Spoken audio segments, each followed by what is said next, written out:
So, a major federal housing bill just became law last week, and while it's not going to fix housing affordability overnight, it does show that housing supply and affordability is finally getting some national attention. This is Jason Valentine with Coldwell Banker High Desert Realty, and let's talk about the new federal housing law that's been getting some attention. The legislation is called the 21st Century Road to Housing Act, and according to the Bipartisan Policy Center, it became law on July 11th, 2026. The bill passed with strong bipartisan support, 85-5 in the Senate and 358-32 in the House. Now, that's not a magic wand. It's going to not make things instantly more affordable, and it's not going to immediately increase inventory in every community. And it's not going to replace the need for local action, local planning, local construction, and local decision making. But it is important because it focuses on one of the biggest issues in housing, and that is supply. For years, one of the core problems in housing has been simply that we have not had enough homes available in places and price ranges where people need them. And so when supply is tight, prices tend to move upwards.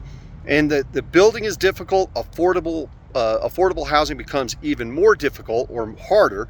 And when buyers don't have options, they have to compete for the same limited inventory.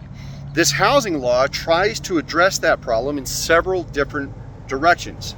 According to the National Association of Realtors, the law is a package of nearly 50 housing measures focused on increasing housing supply, increasing affordability, and expanding access to home ownership, strengthening housing financing, and supporting veterans. Some of the major areas include helping communities remove barriers to new housing, encouraging modular and manufactured homes, streamlining permitting and environmental reviews, supporting rural housing, and expanding local planning efforts to increase housing production. Now, that matters in places like Gallup, New Mexico, because housing affordability is not just a big city issue. Rural communities need housing too. Small towns like ours need housing, working families need housing, first-time buyers, of course, need housing. Of course, veterans and seniors also need housing. And when there's not enough homes around, the entire community feels it. Employers have a harder time recruiting workers, young families have a harder time staying put, renters have a harder time becoming homeowners, and existing homeowners might have equity, but they have nowhere to move. So when we are talking about housing supply, we're really talking about the community stability and economic growth. The law also includes provisions related to access to home ownership, including small dollar mortgages, support for underserved borrowers, home ownership savings initiatives, and housing options for families using vouchers. Another area that the bill or the law has helped is housing and financing capital. Several provisions of the bill are aimed at strengthening financing to affordable housing development, encouraging community investment, and improving access to capital needs to build more homes.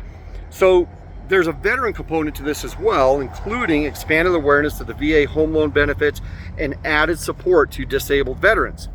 So really, what does this mean to the average person? Well, it means that the country is finally treating housing supply as a serious issue. It also means that we need to be realistic. It's going to take time for this law to take effect. Federal policy can help us create tools, funding paths, incentives, and program improvements, but homes are strictly local. Land use is local. Permitting is local. Infrastructure is local. Developers, lenders, builders, and city governments, all of that still matters in our community. So use this as the takeaway. This is a step in the right direction, but it's not the whole solution. For buyers, it may eventually mean more options if supply improves. For sellers, it may eventually mean a healthier and more balanced market.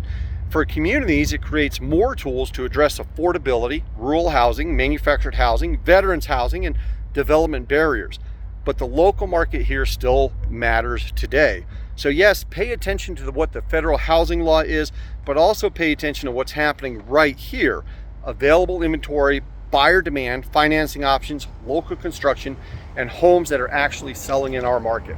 So if you want to know how this housing law affects you and how you can make the most out of the local market, give me a call. This is Jason Valentine with Coldwell Banker High Desert Realty. My office phone is 505-863-4363. My cell phone, 575-496-1068, or you can reach me. There's a link in the description on this video, and we can make up an appointment and I can help you develop a strategy to help you get what you want. Thanks so much. Take care.